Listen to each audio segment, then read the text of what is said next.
Junctional tissue of the heart या conducting system of the heart हमें पढ़ना है। उससे पहले मैं आपको कुछ दिखाना चाहता हूं, ठीक है। ये आप देख रहे हो यहां पे क्या है, एक ऐसे नोड। हार्ट जो होता है वो बीट कैसे करता है, दिल आपका धड़कता कैसे है, वो तो सर ऐसे ही धड़कता है, ठीक है। पेसमेकर की जरूरत नहीं, नहीं भाई, अंदर में बहुत सारा सिस्टम है, ऐसे नहीं धड़कता है आपका। देखो, और कुछ लोग बोलते हैं कि मेरा दिल धड़क रहा है, दिल एवरी टाइम धड़कता रहता है, नहीं तो आप मर जाओगे, ठीक है। सुनो सुनो मेरी बात सुनो, ये डायग्राम देखो, ठीक है। ये जो देख रहे हो ये आप ऐसे नोड है, ओके। नाउ ऐसे नोड यहां पे जो आप देख रहे हो स्ट्रक्चर, ये जो स्ट्रक्चर है आपका, ऐसे नोड जब फायर करता है तो पूरे ऑरिकल के पास एक्शन पोटेंशियल चल जाता है, फिर जो होता है एवी नोड के पास जाता है, ठीक है। ये ट्रांसमिशन नाउ जब ऐसे नोड के पास चल जाता है तब ब्लड जो होता है धीरे धीरे क्या होता है, यहां से यहां पे पुश हो जाता है, ठीक है। फिर देखो फिर क्या होगा, आपका फायर जो करेगा यहां से एवी नोड से इंपल्स होते हुए इस तरह से ये वायर लाइक स्ट्रक्चर जो है पूरा बिछा हुआ है, ओके। एक डायग्राम और आप देखो, इससे अगर नहीं क्लियर है,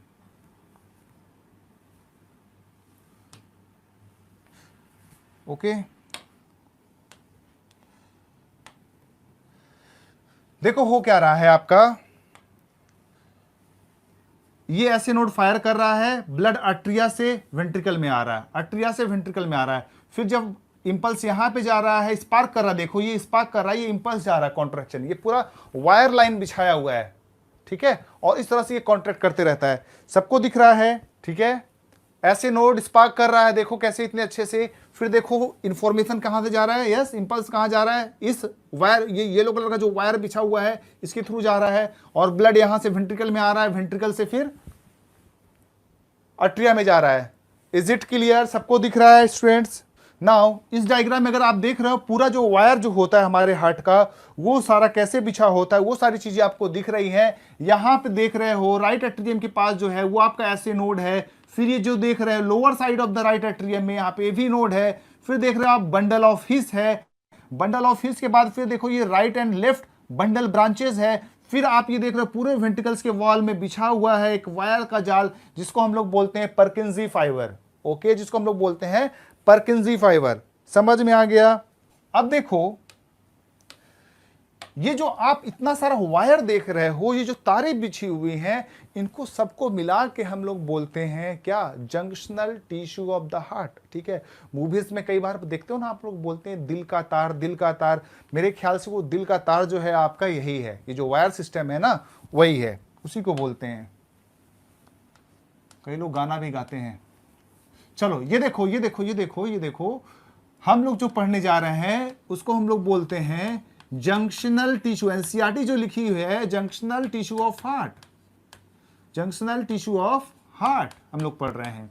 नाउ दूसरी बात, इसको कई लोग नोडल टिश्यू भी बोलते हैं, नोडल टिश्यू भी बोलते हैं, ठीक है। सुनो मेरी बात, हमारा जो हार्ट है, जो ह्यूमन हार्ट है, वो मायोजेनिक हार्ट है। दो टाइप का आपको हार्ट पढ़ना है, एक होता है मायोजेनिक हार्ट, और एक होता है आपका न्यूरोजेनिक हार्ट।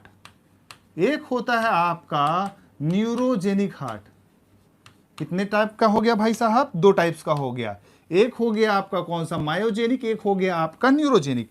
सुनिए मेरी बात सुनिए। मायोजेनिक में जो होता है, खास बात ये होता है, इसमें जो होता है मसल फाइबर जो होता है, हार्ट किस चीज का बना हुआ है, यस, दिल किस चीज का बना हुआ है भाई, मसल्स का, ठीक है ना। इसी मसल्स में कुछ फाइबर्स मॉडिफाई हो जाते हैं और उनके पास ताकत आ जाती है किस चीज का, यस, बीटिंग करवाने का, हार्ट को धड़काने का, दिल को धड़काने की ताकत उनके अंदर आ जाती है, ठीक है। दैट मीन्स ये मसल फाइबर इसी में से कुछ मॉडिफाई होके ये आपका जंक्शनल टिश्यू ऑफ हार्ट बना देंगे और आपके दिल को ये बीटिंग कराएंगे, दिल धड़कने लगेगा। दैट मीन्स यहां पे जो जंक्शनल टिश्यू होगा वो मॉडिफाइड मसल फाइबर्स होगा, लेकिन यहां पे न्यूरोजेनिक हार्ट में this is controlled by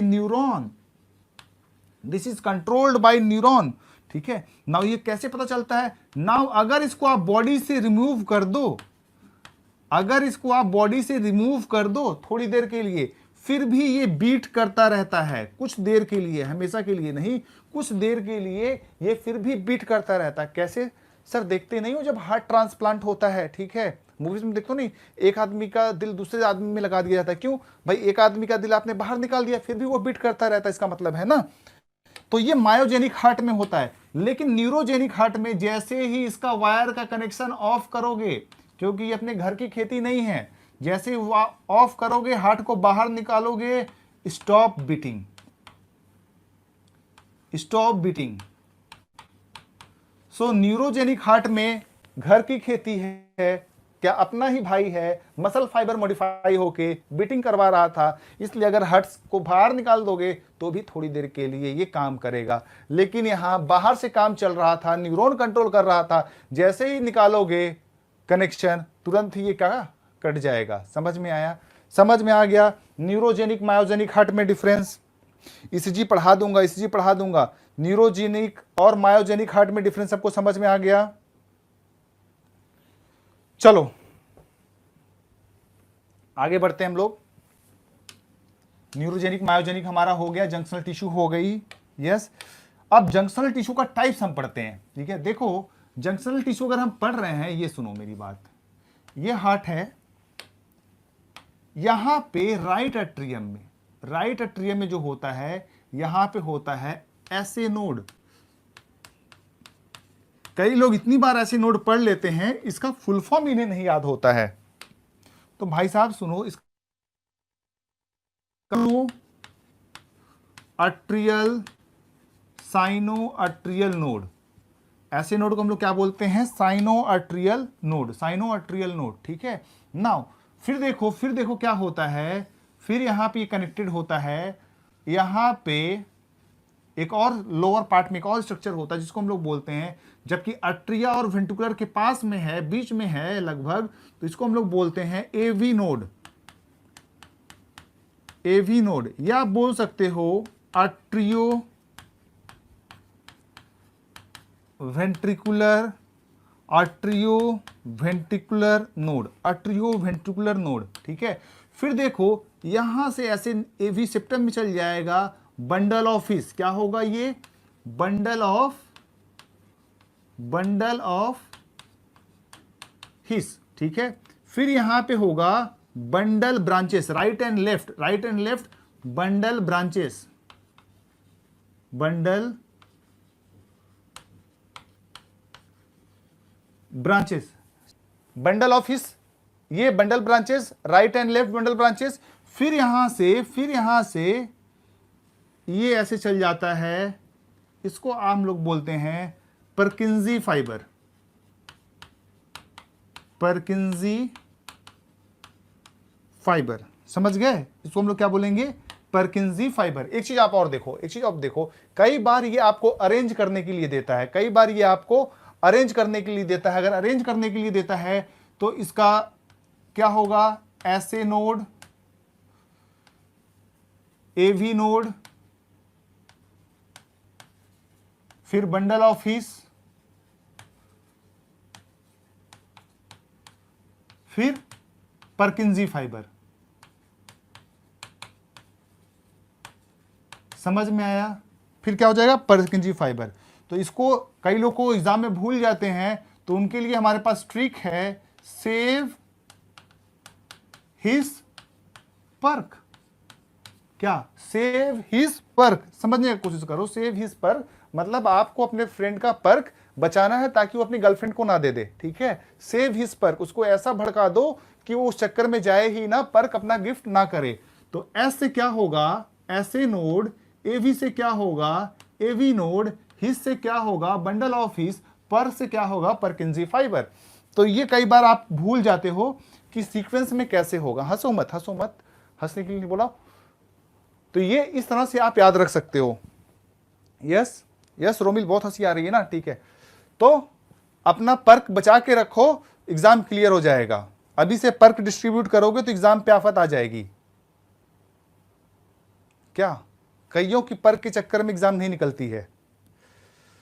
okay, noted. चलो नाउ अब देखो, अब मेरी बात सुनो, बात सुनो मेरी, ऐसे नोड जो होता है इसको हम लोग पेस मेकर के नाम से भी जानते हैं, पेस मेकर। ठीक है, पेस मेकर से एक चीज ध्यान में आया, ठीक है, आपने शायद अगर मूवी देखा होगा, यस, पेस मेकर का नाम तो आपने सुना होगा, यस, कई बार हार्ट बंद हो जाता है तो डॉक्टर मशीन लगा देता है, यस, या आपने तनु वेड्स मनु देखा होगा, उसमें क्या कंगना क्या बोलती है, डॉक्टर क्या बोलता है कि हार्ट दिल धड़काने वाली मशीन बनाता हूं, ठीक है, तो वो क्या बोलती है रिप्लाई में, मैं तो ऐसे ही वो काम कर लेती हूं, वो खुद एक पेस मेकर काम करती है।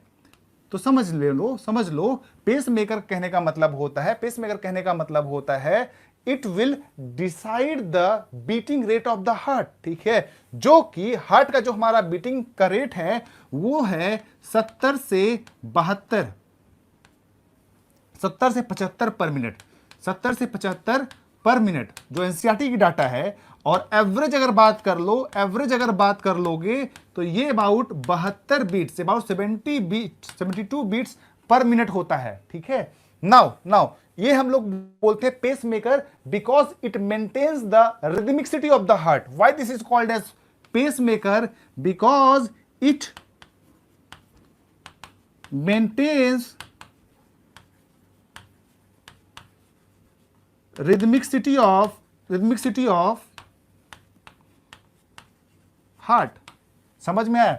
ऐसे नोड को हम लोग पेस मेकर क्यों बोलते हैं? Because it maintains rhythmicity of the heart. चलो नाउ एक बात मेरी और ध्यान दो, सबको यहां तक समझ में आ गया क्या? ऐसे नोड को हम लोग पेस मेकर बोलते हैं, सबको समझ में आ गया? ओके, हार्ट का रेट कितना होता है ये भी यहां समझ में आ गया, 75, 70 से 75, एवरेज मान लेंगे तो 72, 72। ओके, नाउ यहां पे एवी नोड जो है, ऐसे नोड का लोकेशन पूछा जाता है, ठीक है। सो इसको क्या बोल सको लोकेशन इसका? Located in the upper part of yes, कौन सा कॉर्नर है ये? राइट कॉर्नर है ना, इधर राइट कॉर्नर है, upper part right corner of right atrium, ठीक है। ये राइट साइड कैसे हुआ समझ रहे हो ना भैया? ये मेरा दिल है, समझ लो, ठीक है। ऐसा मेरा दिल निकाल के यहां पे ऐसे रखा हुआ है, मेरे इस डायरेक्शन से मत समझो ये लेफ्ट ये राइट, ये समझो कि ये रहा मेरा हार्ट और ये ऐसा यहां पे रखा हुआ है, ठीक है। अच्छा, हार्ट कौन से साइड में होता है? राइट साइड में या लेफ्ट साइड में? फिल करके देखो, लेफ्ट साइड में होता है, ठीक है। मूवी में एक डायलॉग थी, यस, क्या किसी को याद है? हार्ट हमेशा लेफ्ट साइड में होता है बट राइट हमेशा होता है, मतलब उसका डिसीजन राइट होता है पर लोकेशन कहां होता है? लेफ्ट साइड में। कौन सी मूवी की डायलॉग थी प्लीज मुझे बता देना बाद में कमेंट करके, अभी पढ़ लो। सो ये देखो, upper part of the right atrium और राइट कॉर्नर, ये आपका राइट हो गया, ठीक है। मेरे एक स्टूडेंट को कंफ्यूजन हो गया था, ये राइट लेफ्ट जो है, उसने बोला कि सर आपने गलत बता दिया। मैंने गलत नहीं बताया, एक बार फिर से मैं क्लियर कर दे रहा हूं। ये मेरा हार्ट निकाल के मैंने ऐसे रखा है, ठीक है। आप मेरा हार्ट देख रहे हो, ओके, मेरे राइट लेफ्ट में मत जाओ। चलो, so upper part of right atrium right corner, और फिर यहां पे देखो इसका लोकेशन जो है किसका?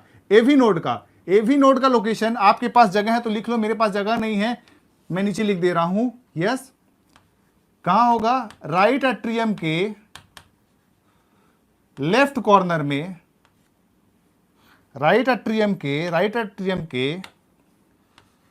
लेफ्ट